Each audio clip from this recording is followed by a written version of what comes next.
ഓം ശ്രീ മഹാഗണപതേ നമഃ. മഹാസരസ്വത്യേ നമഃ. ഗുരുഭ്യോ നമഃ. ഗുരുപരമ്പരായേ നമഃ. മാതൃദേവോ ഭവ, പിതൃദേവോ ഭവ, ആചാര്യദേവോ ഭവ, അഖിലദേവോ ഭവ. ബ്രഹ്മമേ ഓച്ചിറ പരബ്രഹ്മമേ നമഃ. ഓം ജടാധരജടാസമം ചിഗുരഭാരബന്ധിതം ജടാധരോജ്വലല്ലസത് വിശാലബാലമണ്ഡലം കൃപാകടാക്ഷബന്ധുരം സരോരുഹാക്ഷയുഗ്മകം തപോധനം പ്രഭാകരം പ്രണാമിയ ശിവശിവം. ദേഹസ്ഥനായ ശിവനായ ഞാൻ ഗുരുരൂപത്തിലിരിക്കുന്ന ശിവനായ അങ്ങയെ പ്രണമിക്കുന്നു എന്നാണ് ഇത് സമർപ്പിക്കുന്നത്. ഈ ധ്യാന ശ്ലോകം സാക്ഷാൽ ശ്രീ ശിവപ്രഭാകര സിദ്ധയോഗി തിരുവടികളെ ഇതുപോലെ ഒരു പീഠത്തിൽ കസേരയിൽ ഇരുത്തിക്കൊണ്ട് എൻ്റെ പിതാവായ പണിക്കർ സ്വാമി എന്ന് പറയുന്ന ഗുരുദാസ് ശിവയോഗികൾ രചിച്ചു നൽകിയതാണ്. പിന്നീട് അദ്ദേഹത്തിൻ്റെ സുപ്രഭാതം എഴുതി. സംസ്കൃത പണ്ഡിതനായിരുന്നു പിതാവ്. കൈനക്കര കുമാരപിള്ള സാറിൻ്റെയൊക്കെ കാലഘട്ടത്തിൽ സംസ്കൃതം എഴുതുകയും പഠിക്കുകയൊക്കെ ചെയ്യുമായിരുന്നു. എനിക്കതൊന്നും അറിയത്തില്ല. പക്ഷേ അദ്ദേഹം ഒരു ഭദ്രകാളി ക്ഷേത്രത്തിൻ്റെ മാനേജരായിട്ട് 50 വർഷം ഇരിക്കേണ്ടി വന്നു. ശരിക്കും അദ്ദേഹം ഇന്ത്യൻ നേവിയിലെ സ്വാതന്ത്ര്യത്തിന് മുമ്പ് പോയി സുഭാഷ് ചന്ദ്രബോസിനോടൊപ്പം INA ഇങ്ങനെ പഠിച്ച ജയ് ഹിന്ദ് പഠിപ്പിച്ചത് ഞാനും അങ്ങനെ കാണിച്ചിട്ടുണ്ട്. മഹാത്മാഗാന്ധിയൊക്കെ കണ്ട് എറുവാട ജയിലിലൊക്കെ കഴിഞ്ഞു കൂടിയിട്ടുണ്ട്. ഒരു 24 വയസ്സ് 25 വയസ്സിന് അദ്ദേഹം തിരിച്ചു വന്നു. പിന്നെ ഇതൊക്കെ തന്നെ ആയിരുന്നില്ല അമ്പല ഭരണം. അപ്പം ഞാൻ കണ്ടതൊക്കെ ദേവാലയ കാര്യങ്ങളും സന്യാസിമാരും ഒക്കെ വരിക പോവുക ഇതൊക്കെ തന്നെ കണ്ടത്. ഞാൻ മാത്രമല്ല, എൻ്റെ സഹോദരിമാരും ഒക്കെ കണ്ടു. പക്ഷെ അവരാരും ഈ മാർഗത്തിലേക്ക് വന്നിട്ടില്ല. അപ്പോൾ എന്നെ സംബന്ധിച്ചിടത്തോളം ചെറിയ കാര്യങ്ങളല്ല, വലിയ കാര്യങ്ങളാണ് തലയിൽ തോന്നിയത്. ഈ മരണം കഴിഞ്ഞാൽ എങ്ങോട്ടാണ് ആളുകൾ പോകുന്നതെന്നറിയണം. അത് റിസർച്ച് ചെയ്യാനൊന്നുമല്ല. ഞാൻ മാത്തമാറ്റിക്സ് MSc പഠിച്ചതാണ്. ഫീസ് കൊടുക്കാതെ SD കോളേജിൽ ദാരിദ്ര്യരേഖയ്ക്ക് താഴെയാണെന്ന് എഴുതി കൊടുത്തിട്ട് ഫീസ് കൊടുക്കാതെ പഠിച്ച ആളാണ്. ഒരു ടെസ്റ്റും ഇല്ലാതെ പഠിച്ചതാണ്. കൂട്ടുകാരെല്ലാം ടെസ്റ്റ് തന്ന് അന്ന് ഇതുപോലെ നാട്ടുകാർ സഹായിക്കും. 2ാം റാങ്കിൽ ഈ കണക്കിൻ്റെ പരീക്ഷ, അതായത് ജ്യോതിഷ പണ്ഡിതന്മാർ പറഞ്ഞ് ബുധൻ ഉച്ചത്തിൽ നിൽക്കുന്നതുകൊണ്ടാണ് അങ്ങനെ പറ്റിയെന്ന്. ഒത്തിരി പട്ടിണി കിടന്നിട്ടുണ്ട് ആ കാലഘട്ടത്തിൽ. പക്ഷെ പെട്ടെന്ന് തന്നെ എല്ലാ ടെസ്റ്റുകളും എഴുതി. പണ്ഡിതനായ അച്ഛൻ്റെ മകളായതുകൊണ്ട് ഭാഷാശക്തി കിട്ടി. അതുകൊണ്ടാണ് വ്യാകരണം കൊണ്ട് ഭാഷാശുദ്ധിയും യോഗം കൊണ്ട് ചിത്തശുദ്ധിയും ആയുർവേദം കൊണ്ട് ദേഹശുദ്ധിയും വേണമെന്ന തിരുമന്ദിരത്തിൽ നിന്നെടുത്താണ് ഞാൻ ഇതിനകത്ത് എഴുതി വെച്ചേക്കുന്നത്, ആ നോട്ടീസിനകത്ത്. അപ്പോൾ ഈ ഭാഷാശുദ്ധി എന്ന് പറയുന്നത് വളരെ ബാല്യത്തിൽ കിട്ടി, പിതാശ്രീയിൽ നിന്ന് കിട്ടിയതാണ്. സംസാരിക്കുമായിരുന്നു. അങ്ങനെ കയറി വന്നൊരു വ്യക്തിയാണ്. പക്ഷെ എപ്പോഴും എൻ്റെ ചിന്ത ഈ മരണം എങ്ങനെ റിസർച്ച് ചെയ്യാനല്ല. കുറേയൊക്കെ പഠിച്ചിട്ടുണ്ട്, കുറേ പഠിച്ചു വരും. ഈ പുതിയ സൈക്കോളജി, ഫ്രോയിഡിൻ്റെ സൈക്കോളജി ഒക്കെ ഞാൻ പഠിച്ചു വെച്ചു. അത് പഠിച്ചുകൊണ്ട് എനിക്ക് എൻ്റെ യാത്രയിൽ ഉപകരിച്ച്.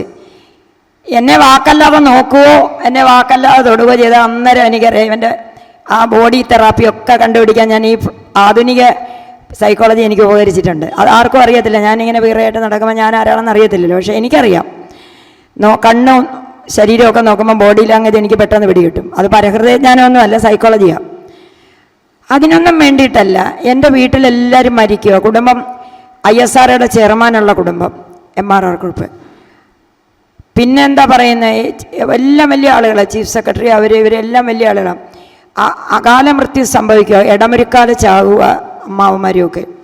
അപ്പം ഇത് കണ്ട് മടുത്ത് നമുക്ക് വയ്യാതായി.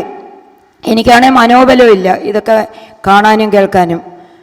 ഇങ്ങനെയൊക്കെ വാക്കുകൊണ്ട് പറയുമ്പോൾ എല്ലാവരും പറയൂ എന്ത് ബോൾഡാണ് രമാദേവിയാണെന്ന്. സത്യത്തിലല്ല, വീഡിയോയിലിരുന്ന് പറയുന്നതേ ഉള്ളൂ. ഒറ്റയ്ക്ക് പോകുമ്പോൾ അറിയാണ്ട് ഒറ്റയ്ക്ക് സഞ്ചരിച്ചുകൊണ്ടായിരിക്കുന്നെങ്കിലും. അപ്പോൾ മനോബലം എനിക്ക് ഒട്ടും ഇല്ലാതെ വരുന്ന ഈ മരണം കണ്ട് ഞാൻ മടുത്തു.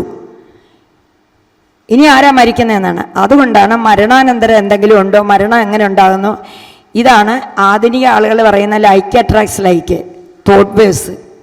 ഇത്രയും പേരുടെ തോട്ട് വേവ്സാണ് ഇവിടെ ഈ അഗസ്ത്യ പരമ്പരയിൽപ്പെട്ട സ്വാമി പ്രേംജി ഏറ്റവും വലിയ കാര്യമാണ് നിങ്ങളിപ്പോൾ കേട്ടത്. ഇതിനങ്ങേപ്പുറം ഞാൻ ഈ 80 കൊല്ലത്തിന് ഒരു സംഭവം കേട്ടിട്ടില്ല. ഉപനിഷത്ത് കോട്ട് ചെയ്യുക, സ്വാമി വിവേകാനന്ദനെ എൻ്റെ കാര്യങ്ങൾ കോട്ട് ചെയ്യുക. ശ്രീനാരായണ ഗുരു പറഞ്ഞു ഈ കോട്ട് ചെയ്യുന്ന സ്വാമിമാരെ ഞാൻ കണ്ടുള്ളൂ ഈ കേരളത്തിൽ ഇറങ്ങി നടന്നിട്ട്. ഇതുപോലെ സംഭവം തരുന്നവരെ കിട്ടിയിട്ടില്ല. അതിനാ ഇവരെ കണ്ടുപിടിച്ചെടുത്തത് തന്നെ ഞാനും എൻ്റെ നിങ്ങളുടെയും തോട്ട് വേഴ്സ്. അപ്പോൾ എൻ്റെ തോട്ട് വേഴ്സ് ആയിരിക്കാം എന്നെ നിങ്ങളെ എൻ്റെ മഹത്വം പറയാനല്ല, എന്താകണമെന്ന് നമ്മളാ തീരുമാനിക്കേണ്ടത്, നാട്ടുകാരല്ല. എന്താകാം, എന്തുവരെ ആകാം, നമുക്ക് പോസിബിലിറ്റീസ്. ആ 2 കാര്യമാണ് ഞാൻ നിങ്ങളിപ്പം ഭഗവാനെ സാക്ഷി നിർത്തി ഞാനിവിടെ പറയുന്നത്. എന്തുമാകാമോ എന്ന് ചോദിച്ചാൽ ആകാൻ പറ്റത്തില്ല. ഈ ജന്മത്തിൻ്റെ എപ്പിസോഡിൽ പറഞ്ഞിട്ടുണ്ട് എന്താകണമെന്ന്. അത് അദ്ദേഹം പറഞ്ഞല്ലോ, നമ്മുടെ പുറകോട്ടുള്ള കാര്യങ്ങൾ നമുക്ക് പിടികിട്ടുമെന്നുള്ളത്. അപ്പോൾ എന്താകാം, എന്തുവരെ ആകാം, ഇനി എന്താകണമെന്നുള്ളത് അടുത്ത ജന്മത്തിൽ നമ്മുടെ കയ്യിലിരിക്കുന്ന ഇതാ. അപ്പം എന്താണ് നാം എന്നറിഞ്ഞെങ്കിലേ ഇത് 3 സാധിക്കുകയുള്ളൂ. ഇത് 3 നമുക്കറിയില്ല. എല്ലാം ദൈവം നോക്കിക്കോളും. ഇങ്ങനെ അങ്ങ് പോകട്ടെ. അങ്ങനെ നശിച്ചുകൊണ്ടിരിക്കുകയാണ് നമ്മുടെ ഈ സമാജം. പോരാ, എന്തായിരുന്നു എന്ന് അറിയണമെങ്കിൽ ശിവപ്രഭാകര സിദ്ധിയോഗിയുടെ ആ ജന്മത്തിൻ്റെ 2-3 ഉദ്ദേശങ്ങൾ ഞാൻ പറയാം. 2-3 സമയം ഒത്തിരി ഞാൻ എടുക്കില്ല. ഗുരുവിൻ്റെ മഹിമ ലോകത്ത് പ്രചരിപ്പിക്കാനും കൂടുതൽ ഗുരുവിനെ തെളിച്ചു കൊണ്ടുവരാനും വേണ്ടിയിട്ടാണ് എൻ്റെ ജന്മമെന്ന് ഞാൻ മനസ്സിലാക്കിയ ആൾ. അപ്പോൾ അത് ഹിസ് മാസ്റ്റേഴ്സ് വോയിസ് എന്ന് ഞാൻ പറയാറുണ്ട്. അദ്ദേഹത്തിൻ്റെ വോയിസ്, അദ്ദേഹത്തിൻ്റെ കർത്തവ്യം, പ്രപഞ്ചത്തിൻ്റെ ആവശ്യം ഞാൻ നിർവഹിക്കാം. ഇങ്ങനെ ഒരു ബാക്ക്ഗ്രൗണ്ടിൽ വന്ന ഞാൻ ജനിച്ചത് കമ്മ്യൂണിസ്റ്റ് ഗ്രാമത്തിൽ, പുന്നപ്രയിൽ, വാരിക്കുന്തം എടുത്ത ഗ്രാമത്തിൽ.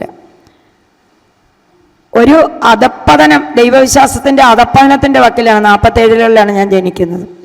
ഒട്ടും അറിവില്ല ആർക്കും. അല്ലെങ്കിൽ പീരങ്കിക്ക് നേരെ വാരിക്കുന്തം എടുക്കത്തില്ല. പക്ഷെ അവിടെ സാത്വികനായ ഒരു മുത്തശ്ശൻ, ഗ്രാമത്തിൻ്റെ അധികാരി, ജനങ്ങളെ സേവിക്കുന്നത് ഞാൻ കണ്ടു. സംരക്ഷണവും ആഹാരവും. അപ്പോൾ അതെൻ്റെ പതിവായി, സംരക്ഷണവും ആഹാരവും ചെയ്യണം എല്ലാവർക്കും ഒന്ന്. അവിടെ നിന്നൊക്കെ കടന്നു വന്ന് കാലം എന്നെ വിവാഹിതയാക്കി. കാലം എന്നെ തിരുവനന്തപുരം നഗരത്തിലെത്തിച്ചു. കാലം എന്നെ അവിടെ നിന്നാണ് എൻ്റെ പ്രയാണം. ഞാൻ എല്ലാ ഗുരുക്കന്മാരെയും കണ്ടു. ചിന്മയാനന്ദ ഗുരുദേവൻ്റെ പ്രഭാഷണങ്ങൾ, ഗീതാ പ്രഭാഷണം എനിക്ക് 75കളിൽ ശരിക്കും മനസ്സിലാക്കാം. ഒന്നും അറിയത്തില്ലെങ്കിലും കേൾക്കാൻ പറ്റി. എല്ലാ ദിവസവും യജ്ഞത്തിന് പോകും. കുറേ കിട്ടി. സത്യാനന്ദ സരസ്വതി സ്വാമിയുടെ തിരുവടികളെ ഇപ്പോൾ അവിടെ ഉപാസനയുടെ ബലം ഞാൻ കണ്ടു. ഹനുമാൻ സേവ, നീലകണ്ഠ തീർത്ഥപാദര്. അവിടെ ഞാൻ സിദ്ധറുകളെ ഒത്തിരി കണ്ട്. തിരുവനന്തപുരത്ത് ഒത്തിരി സിദ്ധറുകളുണ്ട്. ഒരുപാട് അനുഭവങ്ങളുണ്ട് എനിക്ക് ആ വഴിക്ക്. അതുകൊണ്ടൊന്നും എനിക്ക് എൻ്റെ ബോധം സാറ്റിസ്ഫൈഡ് ആകുന്നില്ല, എന്താണെന്ന് പിടികിട്ടുന്നില്ല. തീരെ മോശപ്പെട്ട ജീവിതമായിരുന്നു എൻ്റെ 27കളിൽ. ഗൃഹസ്ഥ ജീവിതവും ഉദ്യോഗ ജീവിതവും ഒക്കെ വളരെ വളരെ മോശപ്പെട്ട. അതൊന്നും പറഞ്ഞ് ആരുടെ മനസ്സ് പിണ്ണാകണ്ട. എല്ലാവരും സന്തോഷിപ്പിക്കുകയാണ് എൻ്റെ ജോലി.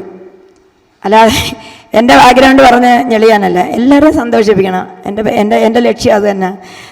എല്ലാവരും ചിരിക്കണം. ചിരിക്കേണ്ട വക ഞാൻ പറഞ്ഞുതരാം. അപ്പോൾ അവിടെ നിന്ന് കിട്ടി. ഷിർദി ബാബയെ പോലെ ഒരു മഹാത്മാവിനെ ഞാൻ കാണും. എന്നും ഭിക്ഷയ്ക്ക് വരും ബുധനാഴ്ച തോറും. അപ്പം എനിക്ക് 2 കുട്ടികളായി. അവരോട് ഞാൻ പറഞ്ഞു, ഇത് ഷിർദി ബാബയാണ്, നിങ്ങളെ ഈ അപ്പൂപ്പനെ എവിടെ കണ്ടാലും പിടിച്ചുകൊണ്ട് വരണമെന്ന്. ഭിക്ഷ കൊടുക്കും. ഞാനങ്ങ് ആരോപിക്കപ്പെട്ടത് ഷിർദി ബാബയാണ്. ആ ഇടയ്ക്കൊരു സിനിമയും വന്നു.